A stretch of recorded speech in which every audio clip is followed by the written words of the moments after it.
S'abonnez-vous.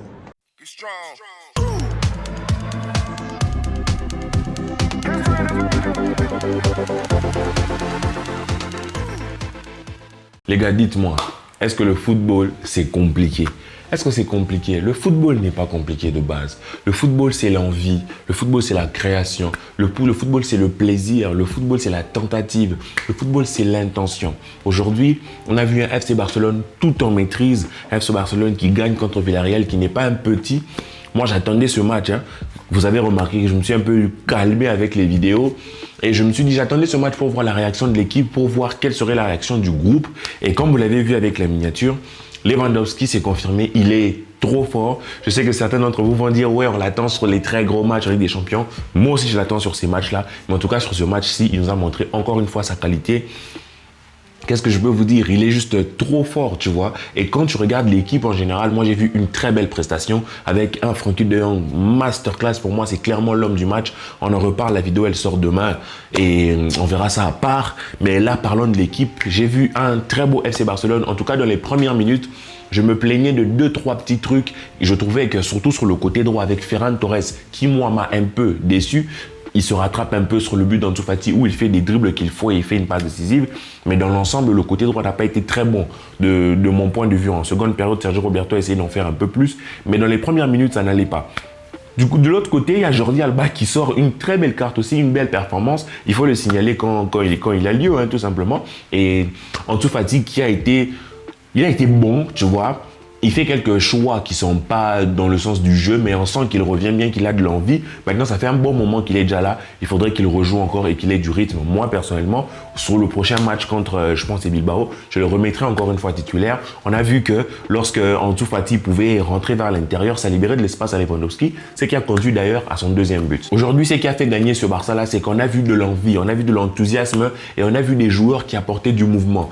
En plus de ça, on a vu un numéro 6 extraordinaire, Frenkie de Jong, qui a été vraiment une tour de contrôle, qui a été vraiment un métronome dans qu'est-ce qui passe pas. Il récupère énormément de ballons. Comme je vous ai dit, on en reparle dans une autre vidéo. Il récupère énormément de ballons, donc forcément, ça facilite le côté défensif. Mais un autre point aussi qu'il faut soulever, c'est que quand tu es le FC Barcelone et que tu veux jouer très, très offensif comme ils ont joué, tu as besoin de quelqu'un de fort défensivement. Et aujourd'hui, l'un des points négatifs que je note, parce qu'il y en a un deuxième, c'est Marcos Alonso qui a été juste nul, cataclysmique en défense centrale. Mais bien sûr, il a fallu un grand Jules Koundé pour venir combler tout ça. Et on se rend compte à quel point, dans une grande équipe, il faut des grands défenseurs centraux. Et aujourd'hui, Jules Koundé sort une prestation très, très propre, très, très carrée pour le peu de fois où il a été mis en danger, ou même Marcos Alonso a été mis en danger. Il est venu, il a recadré, il a réajusté. Tranquille, Ter Stegen s'est carrément ennuyé sur ce match. Vraiment, sur la maîtrise de ce Barça-là. Collectivement, ils ont géré leur match. C'est vrai, en seconde période, ils baissent un peu en tempo. C'est un faux rythme. Ils sont vraiment dans la conservation. Xavi qui fait quelques changements. C'est qui me conduit à mon deuxième point négatif. Pourquoi tu ne sors pas peut-être Pedri au profit de Kessié? Pourquoi laisser encore une fois Kessié sur le banc? Moi, je trouve que le traitement de Xavi par rapport à Kessié me dérange. Vraiment, ça me dérange. Déjà, il y a Frenkie de Jong qui sort. Je pense qu'il a un coup. Il reçoit un coup, il sort. Mais moi, clairement, je vous le dis, sur le prochain match, De Jong titulaire, c'est fini. Pour moi, ce match-ci, le match de De Jong, au moins, on ne va pas s'enflammer et dire que oui, c'est le meilleur 6 du monde, mais au moins sur ce match, il gagne sa place de titulaire sur le prochain match au vu des prestations de Busquets, tu vois. Et quand on doit basculer sur Kessié, je suis désolé, moi j'aimerais que Kessié joue. Pourquoi il ne joue pas? Là, je ne comprends pas. Je ne vais pas chercher la petite bête dans cette victoire, mais j'aurais aimé que Kessié rentre pour qu'il ait des minutes aussi, parce que c'était un match déjà plié autour de la 70e minute. Pourquoi pas le laisser jouer 20 minutes, 25, 30 minutes, au lieu de le laisser sur le banc? Tout simplement, moi, par exemple, j'aurais laissé un Dembélé au repos, au profit d'un Kessié. Tu vois ce que je veux dire? Et s'il ne le fait pas jouer sur ce match, j'espère que sur le prochain match, clairement, il aligne Kessié titulaire parce qu'il faut qu'il joue, parce que tu l'as acheté pour jouer. Ce mec-là est quand même champion d'Italie avec l'AC Milan, donc fais-le jouer, c'est même pas par respect et tout, wesh, mais il a des qualités, il faudrait les exploiter à un moment donné. Donc c'était le deuxième point négatif que moi je retiens de cette prestation, mais dans l'ensemble, tout en maîtrise, match correct, comme je vous ai dit, truc étonnant, même Jordi Alba fait des belles prestations, je revois avec vous, je revois pas parce que là j'ai pas les images, mais je sais pas si vous vous rappelez du premier but du coup sur la très très belle passe Pedri, pardon, excusez-moi, de Pedri qui fait une très belle passe, Jordi Alba qui fait un très bel appel, une passe vraiment millimétrée, dosée, Jordi Alba qui fait une remise en une touche. Parce qu'à la première période, j'étais comme un fou, j'allais crier, je me disais, mais pourquoi vous faites tout en 2 touches? Pourquoi j'étais là, mais frère, 2 touches, Sergio Roberto, il faut centrer une touche, et puis une deuxième, et puis une touche de balle. Tu vois, vraiment, c'est pour ça que je vous ai dit dans les 15 premières minutes, moi, ça me stressait parce que je me disais, vous avez la domination comme sur certains matchs précédents, mais vous n'allez pas marquer. Villarreal va vous prendre en contre-attaque, ils vont mettre ce but-là. C'est vrai qu'eux aussi, il y avait des joueurs manquants au milieu de terrain, tout ça. Mais dans l'ensemble, nous, on aurait dû, de notre côté, jouer beaucoup plus, avec plus d'entrain dans les premières minutes. Vraiment, la machine était en train de ronronner dans les 15-20 premières minutes, et puis c'est reparti avec ce but là de Lewandowski qui a été un but tout simplement libérateur. On l'a même senti lui quand il marque, vraiment c'est de l'air qu'il apporte, et 4 minutes plus tard il replante ce doublé là. Très belle, très bien joué, tu vois, très beau but qu'il plante là. Encore une fois, j'insiste sur l'importance d'Ansu Fati sur ce but, parce que peut-être on va noter que Ansu Fati met ce but là, mais il n'y a pas seulement ça. Moi, je me plains beaucoup de Lewandowski qui s'excentre. Je trouve que quelquefois, il s'excentre trop loin de la surface. Mais sur cette action-ci, il s'excentre suffisamment parce que lorsqu'il y a Ansu Fati qui revient vers l'intérieur, les gens sont concentrés sur un joueur qui vient vers eux. Les défenseurs sont concentrés sur un joueur qui vient vers eux. Forcément, ça libère Lewandowski qui avait 30 ans devant lui. Encore l'expression que j'aime bien sortir, il aurait pu rentrer chez lui, prendre une douche, revenir. Il aurait eu le temps de mettre cette frappe-là, il la met super bien et ça rentre. Ansu Fati, lui, il doit revenir. Pour moi, je le remettrai encore titulaire sur le prochain match. Je remettrai certainement pas Ferran Torres.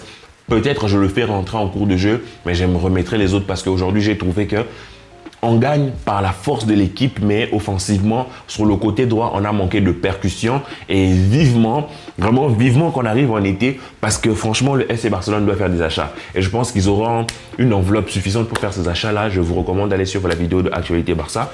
Ouais, je lui fais une petite pub.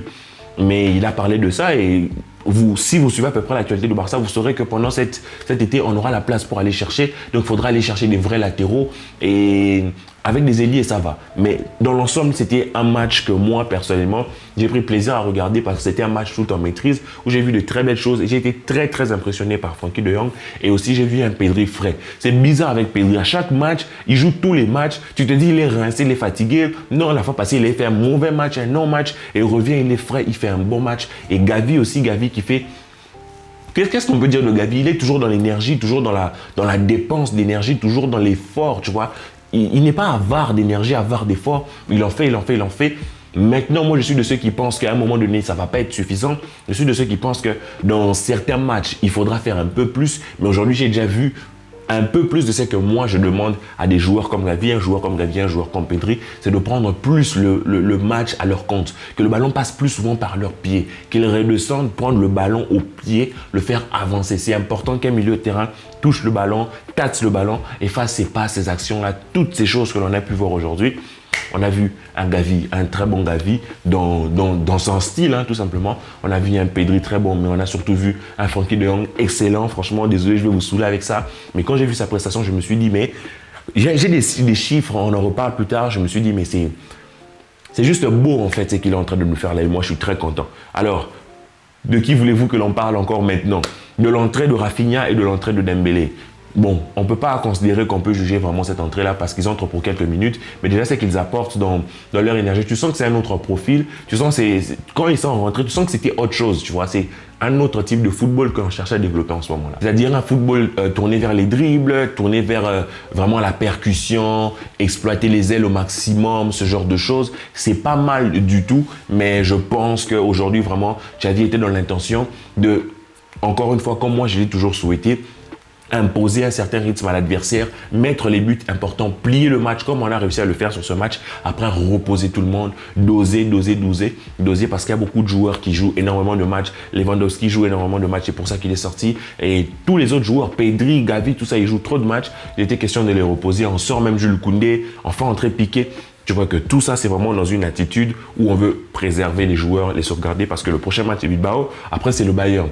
Est-ce qu'on a encore notre petite chance pour la Ligue des Champions? Il faudrait espérer que l'Inter perde, que nous, on gagne contre le Bayern. Puis après, que contre Pilsen, que l'on gagne. Et que le Bayern, lui, gagne aussi Donc tout ça, ça fait énormément d'équations. On va prendre les matchs petit à petit comme ils viennent, l'un après l'autre. Mais sur ce match, prestation collective correcte, des joueurs qui sortent clairement du lot avec Frenkie de Jong qui reste mon top, avec Lewandowski juste en dessous. Et je mettrai même, surprise pour vous, je mettrai un Jordi Alba qui, moi, j'ai aimé sa prestation, j'ai aimé ses intentions, j'ai aimé ses efforts. Il a été moins nonchalant que d'habitude et je les classerai comme ça, tout en notant bien sûr la belle prestation de Pedri et de Gavi. Les flops, pour moi, c'est tout simplement Christensen qui est un flop, mais en même temps, c'est pas vraiment son poste. Mais on aurait été face à une plus grosse équipe, on aurait vraiment pris beaucoup plus cher.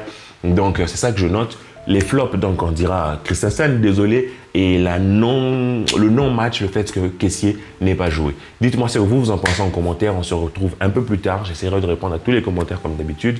Que la paix soit sur vous. Rendez-vous pour la prochaine vidéo sur Frenkie de Jong. Ciao.